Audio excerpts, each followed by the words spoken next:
Well, guys, now exercise 3.2 is here. It's question number 1.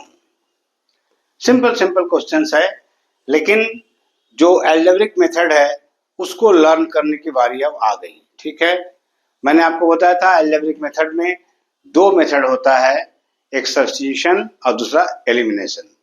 अब substitution शब्द का अर्थ क्या है?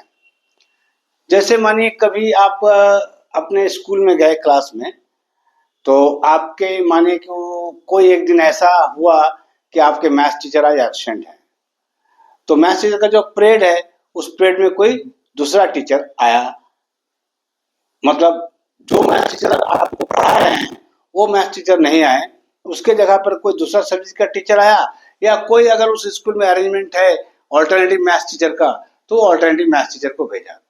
तो ये हुआ सेंस ऑफ सब्स्टिट्यूशन। माने अगर कोई एक ऐसा इंफॉर्मेशन है जो अवेलेबल नहीं है तो उसको कॉम्पेंसेट करने के लिए कोई दूसरा आदमी वहां खड़ा हो गया, ये कहते हैं सब्स्टिट्यूशन।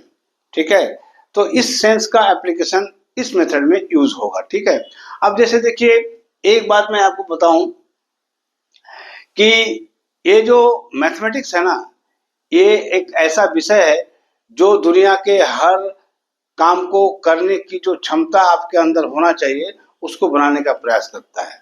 तो मैं बार बार कहता हूं कि मैथमेटिक्स एक ऐसा सब्जेक्ट है कि इसके जानकार जो है वो दुनिया के कोई भी काम को आसानी से कर सकता है। इसलिए आप ये भी बात जान लीजिए कि मैथमेटिक्स एक ऐसा साइंस है जो इंडिपेंडेंट साइंस है, ओनली इंडिपेंडेंट साइंस।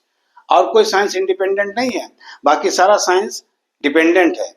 और दो ही चीज आपको जीवन में बढ़िया से सीखना चाहिए, वो है मैथमेटिक्स और लैंग्वेज। ठीक है, तो मैथमेटिक्स का विशेषता क्या है कि एक इंडिपेंडेंट साइंस भी है, साथ में मैथमेटिक्स इटसेल्फ है लैंग्वेज। अगर आप ढंग से इसके अंदर में घुस जाओगे तो आपको समझ में आ जाएगा कि लैंग्वेज, जैसे मैंने अभी आपको एग्जांपल दिया कि कोई टीचर आपके रेगुलर टीचर एब्सेंट हैं तो उसके जगह में कोई दूसरा टीचर नहीं, कि उसको सब्स्टिट्यूट किया गया, that teacher is substitute by the another teacher who is coming in your class, who has come in your class to take your classes। ठीक है ना, तो ये हुआ सब्स्टिट्यूशन। तो ये भी लैंग्वेज है, सब्स्टिट्यूट कर दिया गया।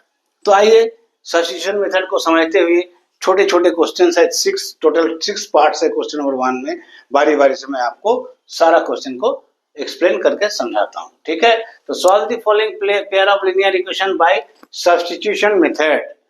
तो पहला सेट ऑफ जो इक्वेशन आपको गिवन है वो है x plus y equal to 14 और x minus y equal to 4, यानी the given pair of equations are. First part में जो गिवन है वो ये दो इक्वेशन है। ठीक है, अब इन दोनों इक्वेशन में से हमने क्या किया, now from equation 1 we have, equation 1 को मैंने कॉल किया और इसमें से मैं एक वेरिएबल को अलग कर लिया। आप कुछ भी कर सकते हो, मैंने x को अलग किया, आप y को अलग कर लो।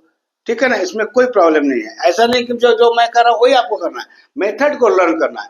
कोई भी दो वेरिएबल में से एक वेरिएबल को आपको अलग कर लेना है, मतलब अकेला कर देना है। ठीक है, तो मैंने x plus y equal to 14 में से x को अकेला कर दिया और y को इधर ले आया तो 14 माइनस वाई, और इसको मैंने इक्वेशन नंबर 3 माना। ये स्टेप जो है ना, ये आपको फॉलो करना है। ये स्टेप प्रॉपर स्टेप है, साइंटिफिक स्टेप है, इसी को फॉलो करना है। ठीक है ना, तो जब हमको x equal to 14 minus Y मिल गया, इसको हम इक्वेशन नंबर 3 मान लिए। अब substituting TING, substituting x equal to 14 minus Y, तो क्या किया मैंने, सब्स्टिट्यूट किया x को इसके वैल्यू 14 माइनस वाई के द्वारा फ्रॉम इक्वेशन 3, जो कहां से लाए हम, इक्वेशन 3 से, और कहां सब्स्टिट्यूट किए, इक्वेशन 2 में। ठीक है, एक बात यहां पर और ध्यान देना है, पहला क्वेश्चन है, बढ़िया से समझिए।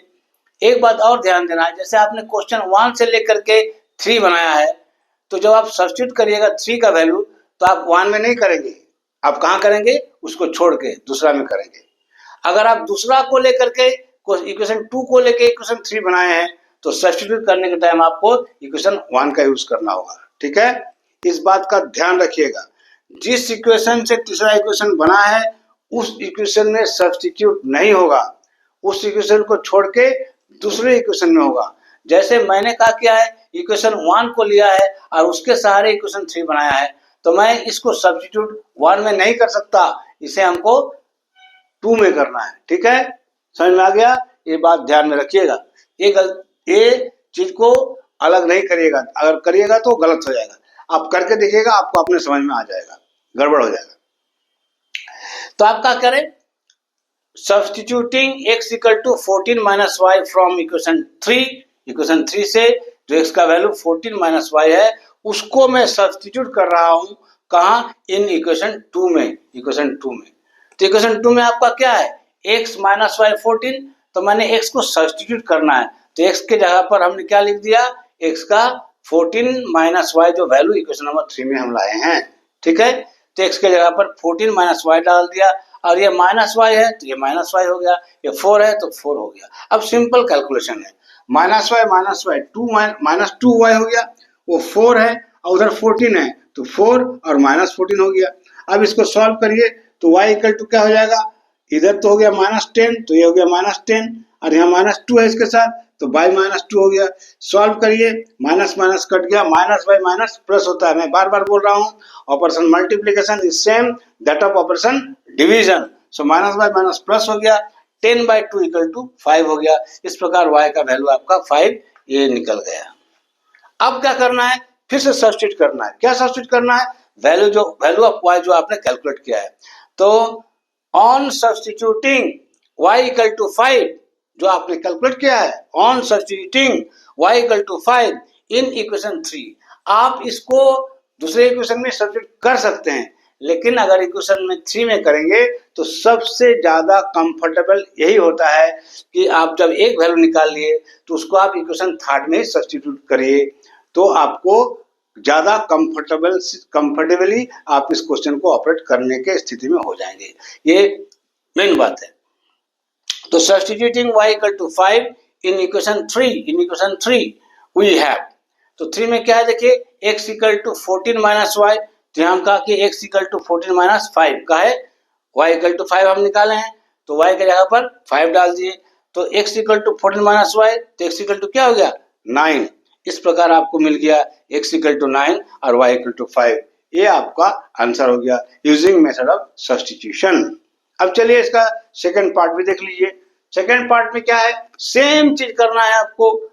आप इसमें जो मेथड में लगाया हूं, जो इक्वेशन में लिया हूं, सेम इक्वेशन इसमें भी लिया हूं, ताकि एक दो बार हम बताएंगे तो चीज तो आपको क्लियर हो जाएगा। ठीक है, अगले क्वेश्चन में मैं ट्राई करूंगा कुछ इक्वेशन को फेर बदल करने का। ठीक है, अब देखिए s minus t equal to 3 equation 1 है, s/3 plus t/2 equal to 6 equation number 2 है। यहाँ फिर एक बार बताऊं, मैंने आपको बताया था कि और जनरल अलजेब्रा प्रैक्टिस में हम लोग x y z को ही मानते हैं वेरिएबल, लेकिन ये जरूरी नहीं है, रिजिड रूल नहीं है। अल्फाबेट इंग्लिश के A to Z में से 26 अल्फाबेट्स में से किसी को मान सकते हैं। फॉर एग्जांपल देखिए यहाँ S और T भी वेरिएबल माना हुआ है। तो now from equation 1 we have, फिर मैंने इक्वेशन नंबर 1 को ही लिया और इसमें से s minus t equal to 3 सो ले लिया, इसमें से s को मैं अलग कर दिया तो t plus 3 equal to s हो गया। इसको मैंने 3 इक्वेशन थर्ड बना लिया। जो यहाँ पर किया, same step same equation same तरीके से चल रहा है, खाली हाँ इंडिविजुअल क्वेश्चन के लिए कैलकुलेशन तो डिफरेंस होगा ही, सो डिफरेंस होगा। अब क्या किए, substituting s equal to t plus 3, s equal to t plus 3 substitute कर फ्रॉम इक्वेशन 3। इक्वेशन 3 में जो s equal to t plus 3 है, इस वैल्यू को मैं सब्स्टिट्यूट कर रहा हूँ इन इक्वेशन 2 का है। इक्वेशन 3 मैंने कहाँ से लिया, इक्वेशन 1 से, तो हम 1 में सब्स्टिट्यूट नहीं करेंगे, कहाँ करेंगे, जिससे नहीं लिया यानी 2 में करेंगे। तो 2 का इक्वेशन क्या है देखिए, s/3 t/2 इक्वल टू 5, तो इसके जगह t प्लस 3 जो आप निकाले सब्स्टिट्यूट कर रहे हैं, ये लाइट डाल दिए, और बाकी t/2 है और 6 है तो लिख दिए। अब इसका मैं सिंपल कैलकुलेशन किया हूँ फ्रैक्शनल एडिशन के मेथड से। ठीक है, तो 3 to the 6 एलसीएम हो गया 6। अब 3 to the 6 में ये जो एलसीएम हुआ 6, इसको 3 से डिवाइड किया, तो 3 से डिवाइड करने से कितना हुआ, 3 to the 6, उस 2 से इसको मल्टीप्लाई किया जाता है, इसको मल्टीप्लाई कर दिया। फिर 6 को 2 से डिवाइड किया तो 2 3 जा 6, तो 3 से इसको मल्टीप्लाई करना होगा, तो 3 से हम t को मल्टीप्लाई कर दिया, इक्वल टू 6 है तो रह गया 6। अब इसके आगे का स्टेप देखिए, 2t प्लस 6 प्लस 3t होगा ना, तो 2t प्लस 6 प्लस 3t, ठीक है, इक्वल टू 6 इंटू 6 है। देखिए नीचे 6 है, क्रॉस मल्टीप्लाई किए तो इंटू 6 हो गया, यहाँ 6 हो गया। अब इसके आगे का स्टेप है 5t। देखिए 2t plus 3t, 2t plus 3t equal to कितना 5t। ये 6 इंटू 6 कितना 36। यहाँ 6 क्या है प्लस, तो चलिए इधर माइनस हो गया, आ गया side change then sign change, side change then sign change, तो 36 माइनस 6। इस प्रकार आपका t हो गया 30/5 और इक्वल टू 6। तो t का वैल्यू निकल गया। अब t का वैल्यू को आपको फिर सब्स्टिट्यूट करना है, लेकिन कहाँ करिएगा, इक्वेशन 3 में करिए। इसको आप कहीं और सब्स्टिट्यूट कर सकते हैं, उसमें आपको प्रॉब्लम नहीं होगा, लेकिन अगर 3 में सब्स्टिट्यूट करिएगा तो सबसे कंफर्टेबल वे से आप इसको सॉल्व कर पाइएगा। ये आपके लिए एक विशेष इंफॉर्मेशन है, इंटरनल बात है।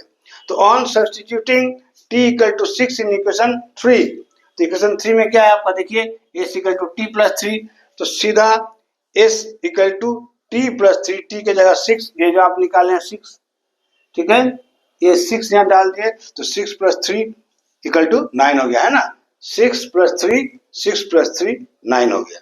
इस प्रकार आपको t का वैल्यू मिल गया 6 और s का वैल्यू मिल गया 9। तो इस प्रकार सेकंड पार्ट का आंसर हो गया। समझ गए। चलिए अब आगे का पार्ट भी देखिए तो और ज्यादा कॉन्फिडेंस हो जाएगा आपको।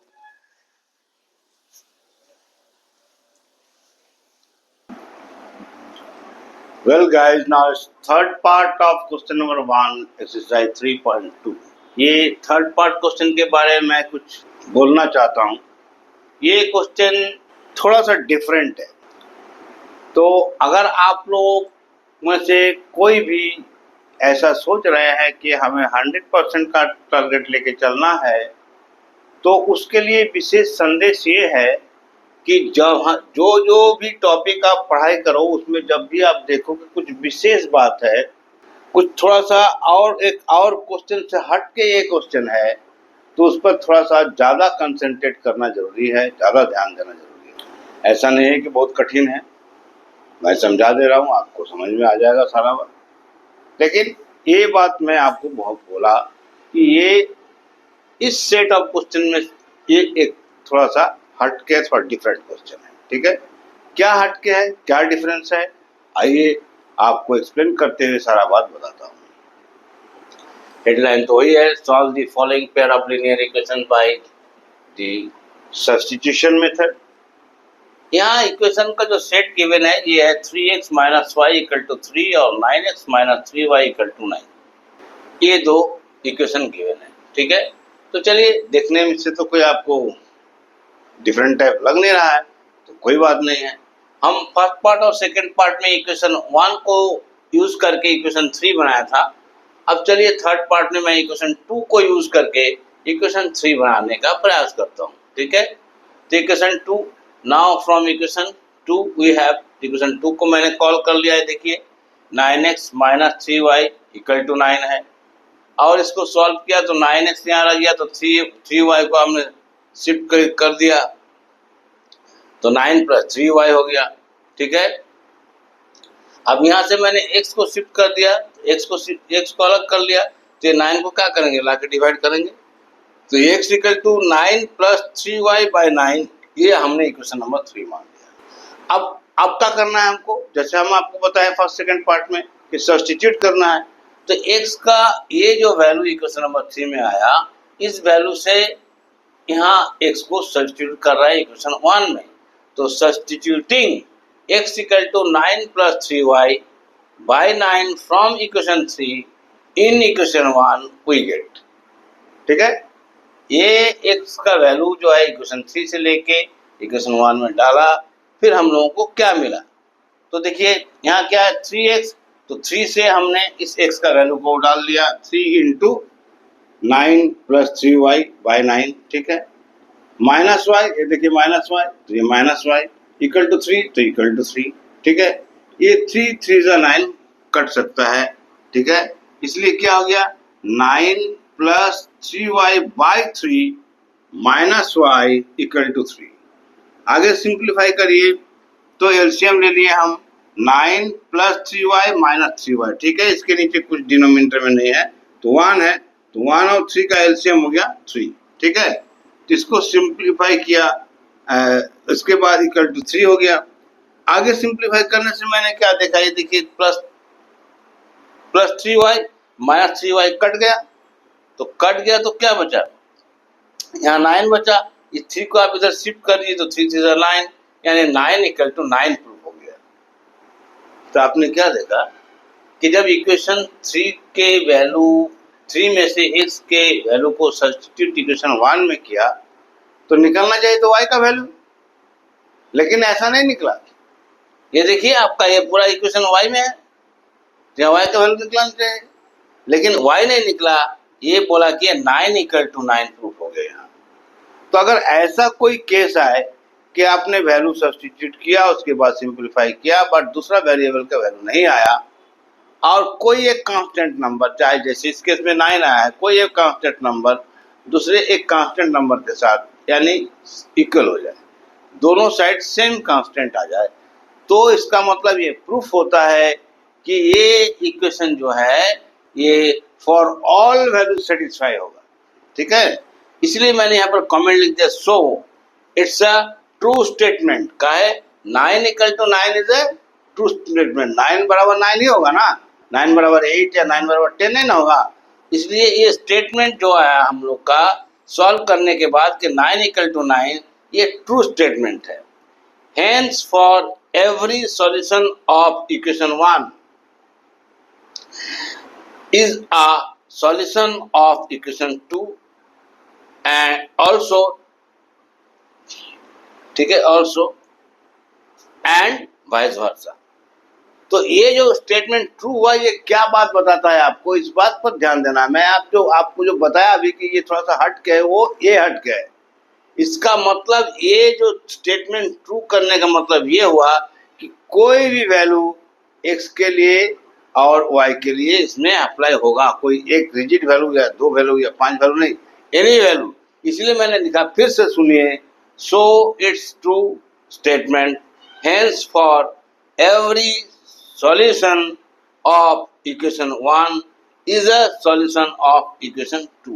तो इक्वेशन 1 को सॉल्व करके जो x का y है, x और y का वैल्यू लीजिएगा, इक्वेशन 2 का भी सॉल्व करिएगा तो वही वैल्यू ऑफ x एंड वही वैल्यू ऑफ y आएगा। यानी कि यहाँ क्या प्रूफ हो रहा है, ये इससे क्या समझ में आ रहा है, इससे ये समझ में आ रहा है कि इसमें जो सॉल्यूशंस है वो एक नहीं अनेक यानी कि इनफाइनाइट है। आप इस बात को और कंफर्म कर सकते हैं, स्टेटमेंट देखिए, इक्वेशन जो स्टेट फॉर्म है, ये देखिए 3/9, अगर आप कोएफिशिएंट को चेक करेंगे तो 3/9 इक्वल टू 1/3, -1/-3 इक्वल टू 1/3 और 3/9 इक्वल टू फिर 1/3। तो क्या हुआ, A1/A2, B1/B2 और C1/C2 इक्वल है। क्या होता है, इनफाइनाइटली मेनी सॉल्यूशन। तो जब भी इनफाइनाइटली मेनी सॉल्यूशन का केस का कोई भी इक्वेशन दिया जाएगा और आपको बोला जाएगा कि सब्स्टिट्यूशन मेथड से आप इस इक्वेशन के वेरिएबल्स का वैल्यू फाइंड करो, तो आप क्या देखेंगे, यही स्टेटस देखेंगे। एक ही केस में ये लागू होगा और वो केस है इनफाइनाइटली मेनी सॉल्यूशन। तो फिर इस आंसर को कंक्लूड कैसे करेंगे हम लोग, तो कंक्लूड करने के लिए let x equal to k, कोई भी रियल नंबर, ठीक है, x equal to k where k is a real number, कोई भी रियल नंबर ले लीजिए आप, के हम k माने, आप a मानिए, b मानिए, कोई टेंशन नहीं है। Now putting x equal to k in equation 1 we get, equation 1 में हमने k का वैल्यू पुट कर दिया, इक्वेशन 1 में क्या, x की जगह k, तो 3k minus y equal to 3 हो गया, हुआ, तो 3k equal to 3 plus y हो गया और 3k minus 3 equal to y हो गया, therefore y equal to 3k minus 3 हो गया। ठीक है, therefore k equal to x and y equal to 3k minus 3 will be a solution for every real k। ऐसे हमने बताया था ना।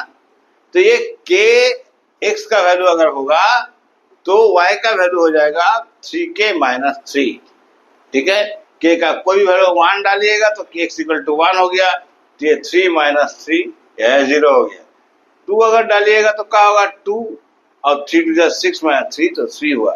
इस प्रकार ये pair of solutions for x and y निकलता चला जाएगा और इसके द्वारा आप देखिएगा कि सारे पॉइंट्स कॉमन होते चले जा रहे हैं दोनों इक्वेशन में और ये आपको इनफाइनाइट नंबर ऑफ सॉल्यूशंस देगा। Thus number of solutions are infinite in this given system of equation. तो इस प्रकार हम लोग ये बात समझे कि इस गिवन इक्वेशन में जो सॉल्यूशन है वह इनफाइनाइट नंबर है। इसलिए मैंने पहले कहा था कि ये क्वेश्चन थोड़ा सा हट के है, तो कोई बात नहीं है, आप इसको एक दो बार रिव्यू कर लीजिएगा। सारा स्टेटमेंट मैं लिख दिया हूँ, कैसे इसका आंसर लिखा जाता है, ये केसेस क्या होता है जब दोनों सॉल्व करने के बाद वेरिएबल का वैल्यू ना निकल कर कोई constant value both side equal हो जाए, तो आप जान जाइए कि ये केस जो है इनफाइनाइटली मेनी सॉल्यूशन का केस है। उस टाइम आप ये कोएफिशिएंट को भी एक बार मन ही मन जांच लीजिए, देखिए a1/a2 b1/b2 C इक्वल है या नहीं। अगर इक्वल मिल जाए तो आप यहाँ पर कंक्लूड कर लीजिएगा कि ये जो है इनफाइनाइटली मेनी सॉल्यूशन का केस है। ठीक है, चलिए तो आगे की बात करते हैं। वेल गाइस, तो आइए आप देखिए क्वेश्चन नंबर 1 का ये है आपका फोर्थ पार्ट। ठीक है, ये क्वेश्चन भी लिटिल बिट डिफरेंट है। काहे डिफरेंट है कि यहाँ फ्रैक्शन सिंपल नहीं देकर डेसिमल फ्रैक्शन दे दिया है, बस इतना ही अंतर है। ठीक है, अगर आप चाहो तो इसको कन्वर्ट कर सकते हो, जैसे 0.2 है तो 2/10 हो जाएगा, 0.3 है तो 3/10 हो जाएगा, 1.3 है तो 13/10 हो जाएगा। इस प्रकार 10 10 10 वो साइड कैंसिल होके ये 2x + 3y = 13 इक्वेशन बन सकता है। उसी प्रकार ये 4x + 5y = 2.23 बन सकता है। ठीक है, तो आपको अगर ये कंफर्टेबल फील नहीं होता है डेसिमल में, तो आप इसको कन्वर्ट कर सकते हो सिंपल फ्रैक्शन में, कोई दिक्कत नहीं है। ठीक है ना, लेकिन मैं जो है ना चैलेंज एक्सेप्ट करना मेरे को बहुत पसंद है, इसलिए मैं जिस फॉर्मेट में दिया उसी फॉर्मेट में सॉल्व करने के लिए ठान लिया और मैं डेसिमल फॉर्म में ही ऑपरेट करके आपको बता रहा हूँ। ठीक है, तो जैसा कि मैंने बताया कि अगर आप इक्वेशन 1 को लेके 3 बनाओगे तो वो वैल्यू आपको 2 में डालना है, और अगर आप 2 को लेके इक्वेशन 3 बनाओगे तो आपको उसको 1 में डालना है। ये एक छोटा सा बात याद रखना है। ठीक है ना, जिस भी इक्वेशन से लेकर के इक्वेशन थर्ड बना रहे हो, थर्ड इक्वेशन का जो वैल्यू आएगा उसको सब्स्टिट्यूट उस इक्वेशन में नहीं करना है बल्कि दूसरे इक्वेशन में कर देना है। ठीक है, तो मैंने यहाँ पर कहा क्या, now from equation 2 we have, तो हमने इक्वेशन 2 को उठाया 0.4x + 0.5y = 2.3। ठीक, तो इसको हम y को यहाँ रख दिया, मैंने y को अलग करना चाहा, आप x को भी अलग कर सकते हो, कोई रेस्ट्रिक्शन नहीं है। तो ये 0.5y = 2.3 - 0.4x। ठीक है, तो 2.3 यहाँ पर है, 0.4 यहाँ पर है, इसको हम इधर शिफ्ट कर दिए, तो y = 0.5 × y है तो डिवाइड कर दिए, और इस प्रकार ये इक्वेशन नंबर 3 बन गया। अब हमने क्या किया, सब्स्टिट्यूट किया y का वैल्यू, y का ये वैल्यू कहाँ से, फ्रॉम इक्वेशन 3 से, और कहाँ किया 1 में। कहा है मैं ये इक्वेशन बनाया कहाँ से, 2 से, तो हमको लगाना कहाँ आएगा 1 पे। ठीक है ना, तो substituting y = 2.3 - 0.4x by 0.5 from equation 3 in equation 1 we get, equation 3 से उठाया और इक्वेशन 1 में हमने डाला। अब आइए आगे का सिंपल कैलकुलेशन देखिए, तो 0.2x + 0.3y, तो 0.3 डाला और y को जो सब्स्टिट्यूट करेंगे हम, तो y का वैल्यू हम इक्वेशन 3 से ये उठा के 2.3 - 0.4h by 0.5 डाल दिया, और इक्वल टू 1.3 है तो लिख दिया 1.3। ठीक, अब देखिए ये हो गया आपका 0.2x, देखिए यहाँ 1 प्लेस डेसिमल है, यहाँ भी 1 प्लेस डेसिमल है, तो 1 + 1 प्लेस डेसिमल न्यूमरेटर डिनोमिनेटर हो तो कैंसिल हो जाएगा ना, ठीक, कैंसिल हो गया, तो ये हो गया 3/5 × 2.3 - 0.4x = 1.3, जो आपको उस साइड में है, राइट साइड में। ठीक, अब हम एलसीएम लिए तो 5 और इसके नीचे कुछ नहीं है तो 1, तो 1 और 5 का एलसीएम 5 हो गया। अब 5 को 1 से डिवाइड किए तो 5 आया, तो 5 × 0.2x, 5 × 0.2x। ठीक है, और 5 को 5 से डिवाइड किया तो 1 आया, तो 1 × यही चीज रहेगा, 3 × 2.3 - 0.4x by 5, इक्वल टू जैसा आपका 1.3 है सो रहा। अब ये 5 टू 10, 10 मतलब 1 0, तो एक प्लेस डेसिमल है तो 1.0, यानी बचा क्या 1, तो हमने 1x लिख दिया। आप इसको सिंपली x भी लिख सकते हो, कोई जरूरी नहीं कि 1 लिखना है, लेकिन आपको इंडिकेट करने के लिए कि 1 बचा है इसलिए हम 1 लिख दिया। ठीक, माइनस इसको मल्टीप्लाई करो, 3 2 6 और 3 3 9, 2.3 इंटू 3 कितना हो गया 6.9। फिर आप इसको मल्टीप्लाई करो, 3 4 12, लेकिन एक प्लेस डेसिमल है तो 1.2x हो गया। ठीक है, और यहाँ हम 5 को डिनोमिनेटर से शिफ्ट कर दिया राइट साइड में, 13 इंटू 5। ठीक, आगे का स्टेप देखिए।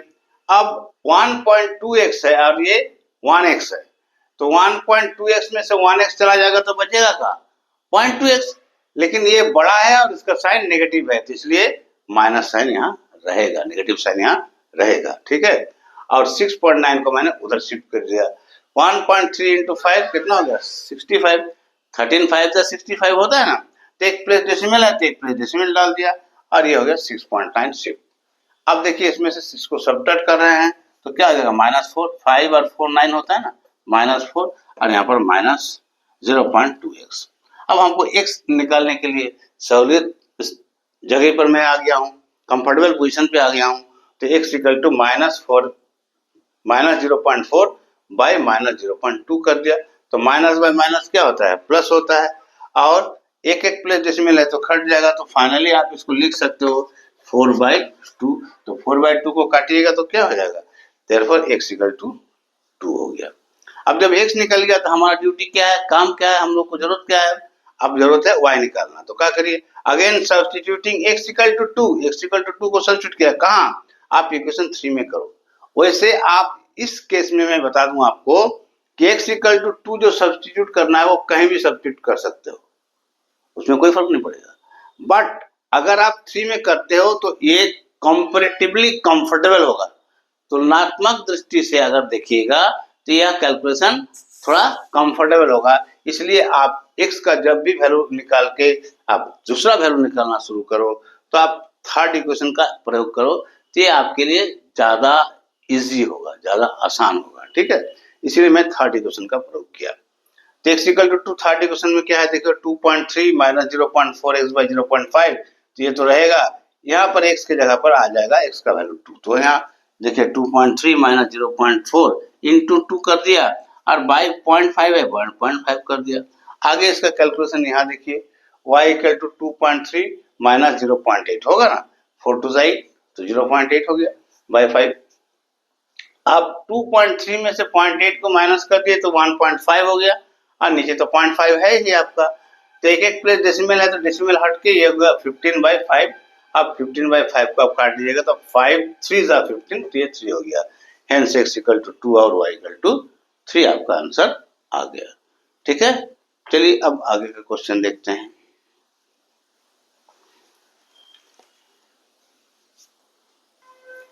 तो चलिए ये हो गया आपका 1 का 5th पार्ट पे आ गए हम लोग। ठीक है, यहाँ जो इक्वेशन गिवन है √2x plus √3y equal to 0, √3x minus √8y equal to 0, equation 1 and 2। देखिए यहाँ एक एडवांस बात अब मैं आपको बताना चाहता हूँ, अगर कोई भी पेयर ऑफ इक्वेशन ऐसा हो जिसके राइट पार्ट में 0 हो तो आप पहले ही जान लीजिए कि x का भी वैल्यू 0 होगा, y का भी वैल्यू 0 होगा। काहे, ये 0 कब होगा, जब ये दोनों 0 होगा तब होगा ना, ठीक ना, 0 इंटू दिस 0 इंटू दिस, तब सब मिला के 0 होगा। तो हम लोग का आंसर पहले से क्वेश्चन देखने से पता चल गया कि इसका आंसर 0 0 होगा। ठीक है, तो now from equation 2 we have, equation 2 को मैंने फिर से लिया है, √3 माइनस √8y इक्वल टू 0, इसको सॉल्व किया तो √3x इक्वल टू √8y हो गया। तो हम x को सेपरेट करना चाहते हैं, x equal to √8y bye √3, ये इक्वेशन थर्ड हो गया आपका। ठीक है, अब हमको क्या करना है, आपको भी करना है, मेरे को अकेले नहीं करना है। सब्स्टिट्यूट x को कर रहे हैं फ्रॉम इक्वेशन 3 से इक्वेशन 1 में। ठीक है, मैंने बार बार बताया है कि जिस इक्वेशन से आप थर्ड बनाओ, सब्स्टिट्यूट करने के टाइम पहले उसी इक्वेशन में डालो, हाँ, दूसरी इक्वेशन में डालो। 2 से हम 3 बनाए हैं तो सब्स्टिट्यूट करेंगे 1 में, ना कि 2 में। 2 में नहीं करेंगे, 1 में करेंगे, ठीक है। ये बात मैं बार बार बोल रहा हूँ, गलती नहीं होना चाहिए, याद रखिए। तो substituting x equal to √8y by √3 from equation 3 in equation 1 we get, ठीक है, 1 में डालेंगे। अब देखिए 1 में क्या है, √2x plus √3y equal to 0, तो √2x, x के वैल्यू आप डाल दिए यहाँ से √8y by √3, ठीक है, और प्लस ये √3y हो गया। क्या है आपके इक्वेशन में √3y है इक्वल टू 0 हो गया। अब इसको सिंप्लीफाई करिए, तो एलसीएम हो गया, या √3 है या 1 है तो 1 और √3 का एलसीएम √3 हो गया, और 1 से √3 को डिवाइड करें तो √3 हो जाएगा, इसलिए √2 इंटू √8 इंटू वाई हो गया, और ये √3 इंटू √3y हो गया इक्वल टू 0 है, 0 रह गया। 8 टू 16 दोनों रूट में है तो रूट के अंदर में 16, 6 3 9 दोनों रूट में है तो रूट के अंदर में 9 इक्वल टू 0 इंटू √3, ठीक है। तो इस प्रकार आपका 4y, 4 4 तो 16 होता है ना, स्क्वायर रूट ऑफ 16 इज 4 और स्क्वायर रूट ऑफ 9 इज 3, तो 4y plus 3y equal to 0, इसको 7y इक्वल टू 0, तो y इक्वल टू 0 बाई 7 और y आ गया 0। Again substituting y equal to 0 in equation 3 we get. हमने आपको बार बार बताया है कि जब भी सेकेंड टाइम सब्स्टिट्यूट करें तो जो भी वैल्यू को सब्स्टिट्यूट करें वो इक्वेशन 3 में डालिए, ताकि ये आपको कंफर्टेबल होगा सिंप्लीफिकेशन में, ठीक है। तो आइए यहाँ पर ये हो गया x equal to √8 into y का वैल्यू 0 बाई √3, तो 0 into anything is 0 and 0 by anything is also 0, so finally ये हो गया x इक्वल टू 0। इस प्रकार आपका x 0 और y भी 0 आंसर आ गया, ठीक है। तो चलिए ये आप 5th पार्ट देख लिए, अब इसके बाद मैं आपको 6th पार्ट ऑपरेट कर देता हूं, ठीक है। Well guys, this is the last part of question number 1, 6th part. So after this question number 1, all parts will finish and thereafter we'll go to question number 2 onwards, okay. ये question number 1 का last part है, 6th part, ठीक है। तो चलिए एक ही बात है, सेम क्वेश्चन है, solve the following pair of linear equations by the substitution method, ठीक है। इक्वेशन यहाँ गिवन है, the given pair of equations are 3x by 2 minus 5y by 3 equal to -2 equation 1, x by 3 plus y by 2 equal to 13 by 6 equation 2. Now from equation 2 we have, ठीक है, equation 2 को मैंने फिर से लिया है, x by 3 plus y by 2 equal to 13 by 6, इसको solve किया, y को मैं यहाँ छोड़ दिया, x को इधर शिफ्ट कर दिया, तो 13 by 6 माइनस x by 3 हो गया। फिर y by 2 हम यहाँ छोड़ दिए, इसको एलसीएम किए, 6 और 3 का एलसीएम 6 हो गया, 6 by 6 1 इंटू 13 13 हो गया, 6 by 3 2, तो 2 इंटू एक्स ये 2x हो गया, ठीक है।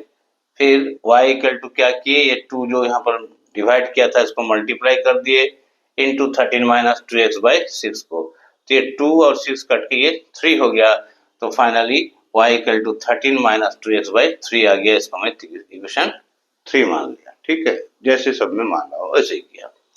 अब substituting y equal to 13 minus 2x by 3 from equation 3 in equation 1 we get, ठीक है। मैं फिर अंतिम बार के लिए बोल देता हूँ इस बात को कि जिस भी इक्वेशन से आप थर्ड बनाइएगा, इसको सब्स्टिट्यूट करने के टाइम ध्यान रखिएगा, इसमें नहीं डालना है, इसमें डालना है, जिसको नहीं लिए हैं थर्ड इक्वेशन बनाने के लिए उसमें डालना है, ठीक है। तो ये आपको मैं 1 में डाल दिया, ठीक। अब देखिए 3x by 2 minus 5y by 3, मतलब 5 by 3 इंटू वाई होगा, तो 5 by 3 इंटू वाई का वैल्यू हम डाल दिए यहाँ से 13 माइनस 2x by 3, ठीक है। अब कुछ नहीं है, सिंपल कैलकुलेशन है, ठीक है ना, इसको परफॉर्म कर लीजिए। तो 3x by 2 माइनस 5 टाइम्स, ठीक है, ये 3 3 9 में मल्टीप्लाई कर दिया तो 5 टाइम्स 13 माइनस 2x हो गया, इक्वल टू -2 है, तो इक्वल टू -2, यहाँ पर भी -2 होना चाहिए ना, तो ये भी -2, ठीक है।